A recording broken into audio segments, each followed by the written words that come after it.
Have you ever done something that you later regretted? Something that made you question, did I really do that? What was I thinking? Let's face it, we all have. I certainly have. And today I'm going to tell you why we self-sabotage and why it's so important to develop deep self-awareness so that you can live an authentic life. And the amazing thing about this is that once you understand yourself, you'll be able to make radical changes in your identity and your life will be forever changed for the better. So let's start with a definition. Self-awareness, what does it mean? Well, the dictionary definition straight from Google is the conscious knowledge of one's own character, feelings, motives, and desires. But let's go a little bit deeper down the iceberg because there are multiple layers to awareness. If you think about an actual iceberg, right, on the surface is probably 10% of the iceberg, and then on the bottom is probably the 90%, right, that's under the water. And that 10%, think about that as the conscious layer of awareness, right? So when we talk about things and we describe ourselves as doing things, and we have our feelings, our emotions, and our thoughts, this is sort of like the ego layer. And in psychology, the ego is the conscious sense of the self. And a really great way to think of this is the I identity, right? When you describe yourself as being a sort of way, doing specific things, this is the I identity. And just a layer deeper than that are our feelings, our emotions, and our thoughts, right? Things that we can identify with, right? So most people are aware of the conscious layer because they have a sense of obviously self, right? Who they are. And the part that most people are not aware of is the other 90% of the iceberg that's under the water, right? So this is our unconscious, right? Our unconscious mind. This is where our deep-seated beliefs are, our fears, our desires, our traumas, defense mechanisms, right? And very few people are aware of this until they do the work to start to understand themselves deeper. And it's difficult for people to acknowledge and identify that this deeper area exists because, this is where our most deep, darkest secrets and fears lie, right? The fear of not being loved, the fear of judgment, the fear of rejection, the fear of abandonment, right? Just to name a few. And these are also where our traumas are, right? Our traumas from our childhood, memories that we once repressed because they're too horrible and too scary to confront, as well as any unacknowledged emotions, right? Because unacknowledged emotion is one of the main causes of internal conflict within each of us. So you can hopefully really start to see, where the idea of sabotage comes in, right? Because there's so many unknowns that we don't even know about ourselves that we are not even consciously aware of until they come out, right? Until they come out in moments of, like, why did I do that? And it's because we feel the pressure, right, to conform to society, right, to societal norms and expectations.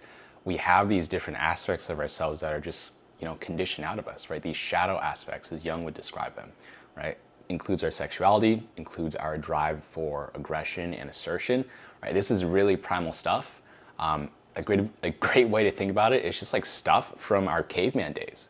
That because we live in a modern society, we just aren't willing and aren't able to express fully, but it's still there. All right, so let's bring it back there. We went pretty deep, and I hope you're starting to see why it's important to really understand and know yourself. The most important reason is knowing yourself allows you to live a life that's truly authentic, right? So when your actions and your decisions align with your beliefs and values of your true self, you'll experience a sense of purpose and fulfillment and find inner peace. And the sad truth is that most people don't know themselves. And it's why people feel lost in life, right? It's why many people get stuck in unfulfilling relationships and careers, experience emotional turmoil and get stuck in a cycle of unhealthy self-sabotaging patterns. And of course, it's one of the biggest reasons that people leave this world with regrets of how their life could have been. So let's go back. Why do we self-sabotage? Right? And the main reasons are, number one, we're unaware of our deep-rooted beliefs and traumas. Number two, we don't believe we're good enough, right? And experience low self-esteem and self-worth. Number three is we have a fear of failure, right? And a fear of failure can lead individuals to self-sabotage their efforts, and it becomes a way to avoid potential disappointment and shame that's associated with not meeting either their own expectations or the expectations of others. We're afraid to confront our fears. and we would rather just turn a blind eye to them because that's the easy thing to do. Jung famously said, where your fear is, that is your task. Right? And this quote recognizes that our fears point to exactly where we need to go next to evolve and expand the rest of our lives. So what happens when our actions and beliefs are out of alignment is we experience something called cognitive dissonance. And essentially what cognitive dissonance is the state of having inconsistent thoughts, beliefs, attitudes, especially relating to behavioral decisions and attitude change. So in a nutshell, it's essentially when you say or believe one thing, but deep down you actually believe something else. And generally self-sabotage is a bad thing, right? But if you really take the opportunity to listen to yourself, right, especially in those moments of catastrophe, it actually becomes a good thing because it's a sign that your unconscious mind is trying to communicate and tell you something, and it's a clue to actually make a change in your life. And I think we all have stories like that, right? Where like our actions are a misalignment of like what we actually want and what we actually believe in life. I was having a recent conversation with a colleague of mine, and he confided in me that he was struggling at what he does, right? So we both work in sales, and he'd been in sales for the past 2 years, but he was struggling to make really any income from it because he just wasn't able to put work into it. And I could tell right off the bat that the main reason why was because it was completely out of alignment of what he actually wanted to do, which is become a politician. And I told him that, and he agreed that, it was because he thought that he needed to go down this path where, he was expected to do this thing and achieve this thing and accomplish these goals, where in reality his mind was set onto a different path that he actually wanted to be on. And honestly, this reminds me a lot of my own story, right? So before I started work in sales, I was an engineer. I was an engineer. I went to engineering school. I got my bachelor's degree in civil engineering. I graduated in 2020, and I became, an engineer working in an airport. And it was a miserable experience. Like I hated every part of it. I hated the commute. I hated the culture. I hated the fact that I was doing something that I wasn't 100% passionate in, right? And the reason that I got my degree in engineering, the reason I studied engineering for 4 years and I suffered through college, like I was not a good student. I pretty much barely graduated, was because I thought it was expected of me from my parents, right, from my peers, from my colleagues, and it took me having a very difficult conversation with myself, like looking myself in the mirror and asking myself, like, is this the type of life that you want to live, for me to make the decision to quit? And I can tell you that was one of the hardest decisions that I've had to make in my life because, I was essentially stepping away from all the expectations that were put on me. And that was a lot of pressure, both externally and internally. And it's funny because I had a chance to actually reconnect with one of my old coworkers back when I was still working as an engineer. And she told me that when I came into work for the first day, the people at the company knew that I wasn't going to last there for long, that I was probably going to quit. So they could see something within me that I couldn't see within myself just yet. But looking back, of course, it makes sense because I absolutely dreaded going to work. And I was essentially putting in the bare minimum. I remember like hiding in the bathroom for like minutes, maybe even hours, just to have the time pass faster so I could go home. And I can tell that story looking back and, kind of see how ridiculous the whole situation is. But, when I was going through that period of my life, I felt lost. Like I felt like out of alignment of, what I wanted to do. I didn't even know what I wanted to do. And it took a lot of soul searching, a lot of digging to really figure out like what I really wanted to get out of my life. So, how do we develop self-awareness? Right? It all starts with understanding the self. It all starts with having an awareness of all aspects of oneself, right? Especially the unconscious aspects, or the ones that are not at the forefront of your mind. And of course, the acceptance of all the things, the good, the bad, the ugly within oneself. I remember when I first started reading about the unconscious mind for the first time years ago, right? Maybe this was back when I was in high school, and I was both struck with like amazement as like, holy crap, like, there's this aspect of ourselves that we don't understand or we're not consciously aware of. And it was a little bit kind of scary. I was like in fear because it's like, oh my God, like what if this was running my mind and running my life in the background? And it was. So there was this almost feeling of like, the conscious like fighting the unconscious mind, and like me trying to like overcome the unconscious mind, which is silly thinking back on it. But honestly, it couldn't be further from the truth. The way that I see it now, going through the experiences I've had and doing a lot of research and reading, is think of them as twins, right? You have these two minds, the unconscious mind and the conscious mind, and they're essentially long lost twins waiting to be reunited, right? So they can be made whole.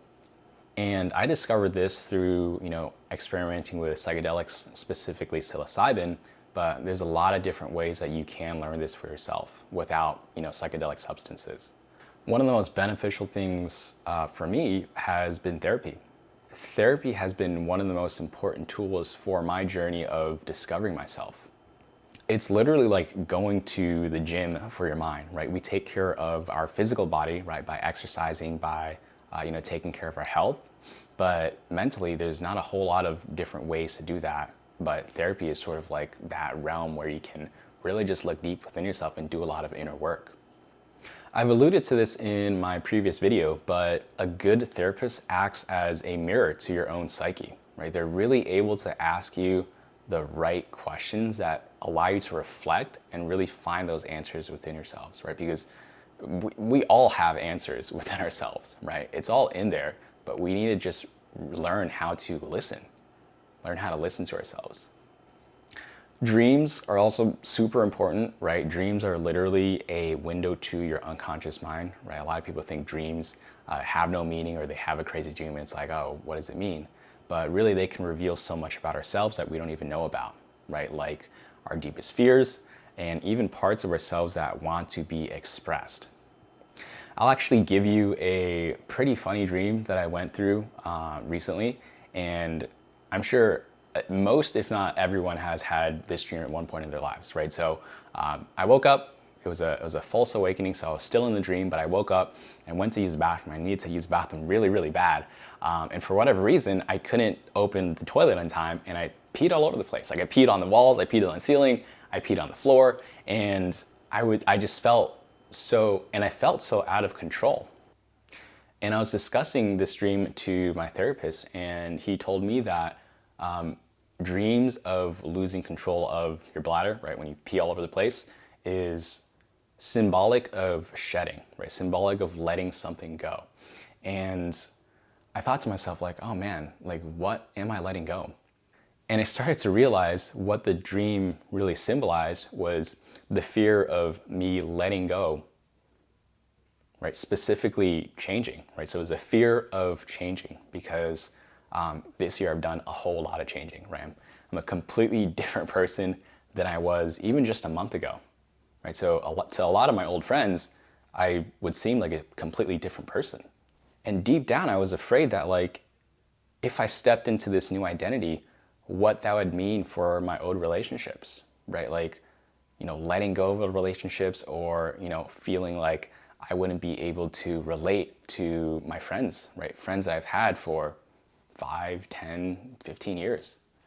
And what that would mean for my personal, intimate relationships as well. So fear is actually the key to self-discovery.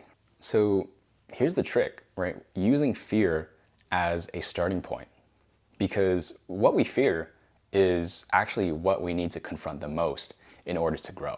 And most people don't know this, right? Because when you think about fear, you think about, oh geez, that's scary. Like, why would I want to approach that? Why would I want to overcome that? I just want to, step away and walk away. And right, it's hard. It's supposed to be hard. That's what, helps us grow. And I love the analogy that I got this from David Goggins, is going into the dungeon, right? Like going into the dungeon of your mind to unlock like whatever is in there, like unlock, those deepest, darkest secrets, desires, fears, traumas, and being able to overcome them. And not even just overcome them, but befriending them. And that's truly where, in my opinion, self-mastery lies, is understanding every single aspect of yourself and accepting yourself for who you truly are. And this whole concept of, the road to self-mastery, ultimately it lies in integrating the psyche, right? The psyche, the mind, is the most powerful thing in this entire universe, right? In this entire world. Everything that you've seen humans invent, buildings, instruments, ideas, everything has come from somebody's mind. And the way to integrate the psyche, right, the way to, develop this self-awareness is first becoming aware of the unconscious mind, really understanding it, and then ultimately befriending it, right? Like, goes back to the concept of the two twins coming together and being made whole again. And this will help you understand whatever biases you might have, whatever judgments you have, either externally on other people or, especially on yourself as well internally.